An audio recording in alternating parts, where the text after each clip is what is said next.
Assalamualaikum, hai, ketemu lagi sama aku Susi Eri. Sesuai sama judulnya, kali ini kita akan membahas tentang pembakaran hidrokarbon.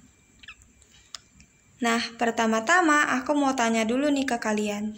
Tahukah kamu bahwa asap kendaraan, baik itu dari kendaraan bermotor, mobil, ataupun bus yang bisa kita lihat, ini ada asap hitam-hitam ini, itu merupakan contoh dari pembakaran hidrokarbon loh. Buat kalian yang mau tahu, tonton terus videonya ya. Nah, pembakaran hidrokarbon yang harus kita tahu adalah pengertian dari hidrokarbon itu sendiri. Hidrokarbon adalah senyawa yang terdiri dari atom H dan juga atom C. H itu hidrogen dan C adalah atom karbon.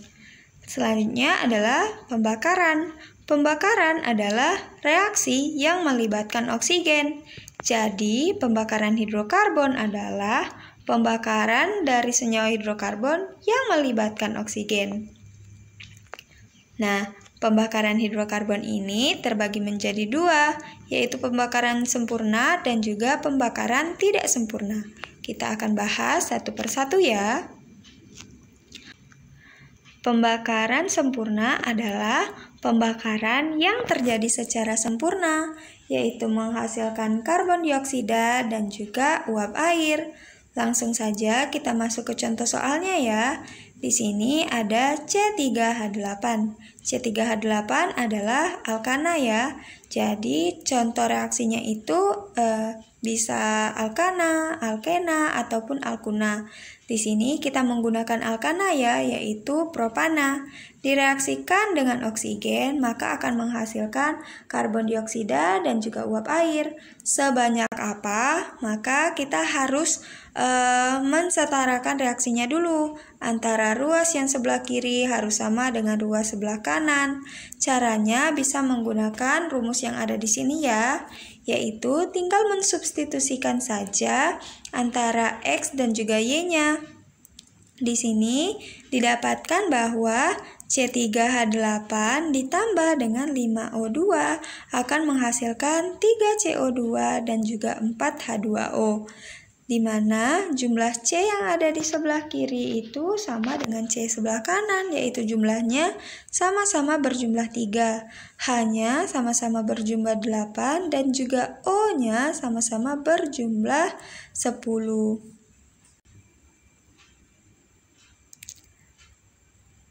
Kalau kalian belum mengerti atau merasa tidak akan hafal dengan rumus-rumus yang ada, kalian bisa mencarinya dengan cara yang manual, yaitu dengan cara seperti ini. Cara manualnya yaitu kita bisa lihat di sini kan ada C3H8 direaksikan dengan O2 akan menghasilkan CO2 plus H2O. Yang kita harus cari tahu adalah berapa jumlah C-nya. Di sini kan sudah ada ya C3, berarti C di sini kita tulis angka 3. Setelah ketemu, jadi jumlah C yang ada di kiri sama di kanan itu sama ya, sama-sama 3. C kiri kanan, C di kiri ada 3, C di kanan ada 3 juga. Lanjut, kita akan menyetarakan H yang di sebelah kiri dengan H yang di sebelah kanan. Kita lihat H sebelah kiri itu ada 8. Jadi, di sebelah kanan kita lihat ada 2. Berapa kurangnya? Kurang 6 ya. Kalau kita tulis angka 4 di sini, itu bisa sama-sama 8 kan jumlahnya. Ini kan H-nya 8, ini H-nya di sini ada 2. Kita kalikan dengan 4, jumlah H-nya akan berjumlah sama, yaitu 8. Jadi sebelah kiri ada 8, sebelah kanan juga sudah ada 8. Selanjutnya kita cari jumlah dari O-nya. Yang O di sini ini O2 ya. Di sini depannya ini koefisiennya ada 3. Jadi dikalikan 3 dikali 2 yaitu 6. O di sebelah sini ada 6. Kita cari juga O sebelah sini. O di sini kan 1 tuh. Ada koefisien 4 di sini dikalikan. Jadi 1 dikali 4 yaitu 4. Jadi jumlah O di sebelah kanan ada 10. Sebelah kiri O-nya ada berapa? O-nya ada 2 sebelah kiri. Jadi kalau mau jumlahnya sama-sama 10, O ini dikalikan dengan 5.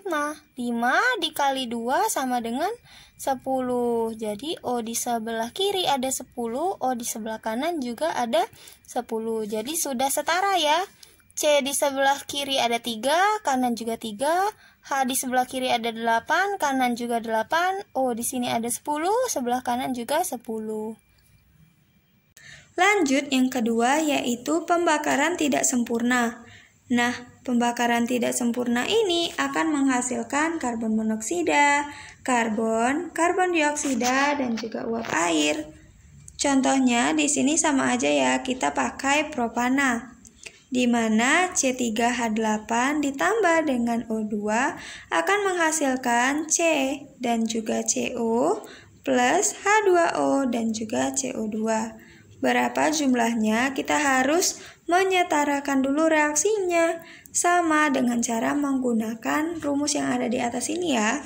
Tinggal disubstitusikan saja antara Z-nya berapa, X-nya berapa, dan juga H-nya berapa. Nah, caranya dengan cara mensubstitusikan antara Z-nya berapa, X-nya berapa, dan juga Y-nya berapa. Di sini telah dihasilkan yaitu 2C3H8 ditambah 7O2 menghasilkan 2C plus 2CO plus 8H2O plus 2CO2. Nah, di sini kan yang ada hanya CO-nya saja kan.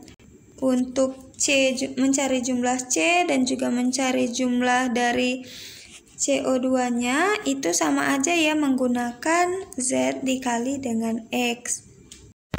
Nah, kapan pembakaran tidak sempurna ini terjadi? Pembakaran tidak sempurna terjadi karena kurangnya oksigen pada reaksi pembakaran.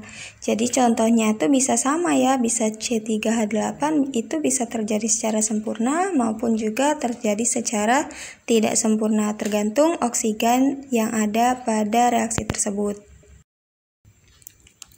Baiklah, selanjutnya yaitu dampak pembakaran hidrokarbon. Dampak pembakaran hidrokarbon yang pertama adalah pencemaran udara. Pencemaran udara ini terjadi karena banyaknya karbon dioksida, karbon monoksida, karbon, dan juga zat-zat lainnya yang ada di udara. Yang kedua yaitu bisa menyebabkan efek rumah kaca. Apa sih efek rumah kaca? Efek rumah kaca adalah terperangkapnya panas matahari di atmosfer bumi karena adanya gas-gas penyebab efek rumah kaca, yaitu seperti karbon monoksida, karbon dioksida, sulfur dioksida, dan juga nitrogen dioksida. Sulfur dan juga nitrogen dioksida itu dihasilkan berdasarkan pembakaran minyak bumi ya. Nah, lanjut dia juga bisa berdampak kematian. Kenapa? Karena di udara terdapat karbon monoksida di mana tidak ada bau, tidak ada rasa, dan juga tidak berwarna. Apabila ia terhirup, maka akan masuk ke dalam darah.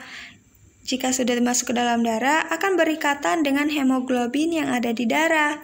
Nah, hemoglobin itu sangat tertarik ya dengan karbon monoksida daripada tertarik dengan oksigen. Jadi kalau ada pilihan mau karbon monoksida atau oksigen, hemoglobin lebih tertarik pada karbon monoksida, yang bisa mengakibatkan kurangnya pasukan oksigen di dalam darah yang akan menyebabkan kita sesak napas lalu berujung dengan kematian.